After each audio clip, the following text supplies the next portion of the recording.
Well, our missionaries were being killed in the Middle East.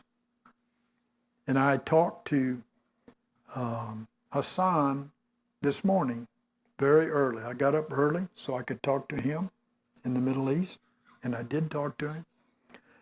But our missionaries, as you know, were in a great battle. They weren't fighting in the flesh, but they were in a great battle. And the Catholics, the Jehovah's Witnesses, and one other group were making war against them and killing them. And that was because they were using our books to convert very quickly people from other religions, some I mentioned, whose leaders were very jealous, competitive, factious, and murderers. So that was happening. Even leaders were being converted. It was amazing that some of these believed they were Christians, even while they were killing people.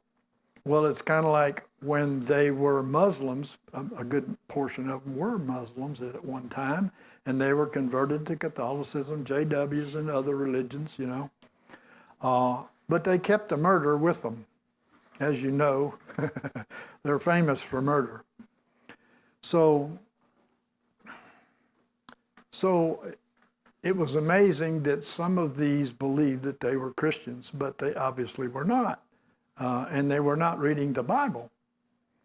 So it was just another religion that they'd fallen into, and very competitive, like the religion they were raised in, and so on and so forth. And they still had that spirit of murder on them. So I was in contact with the leader of our missionaries and the elders by email at first, as they were hiding from the murderers.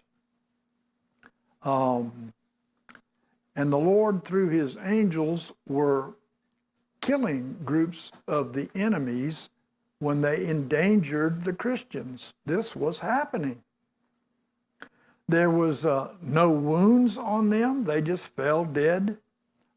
Like the witnesses said, the 14 Satanists who attacked us fell dead right in front of 14 witnesses.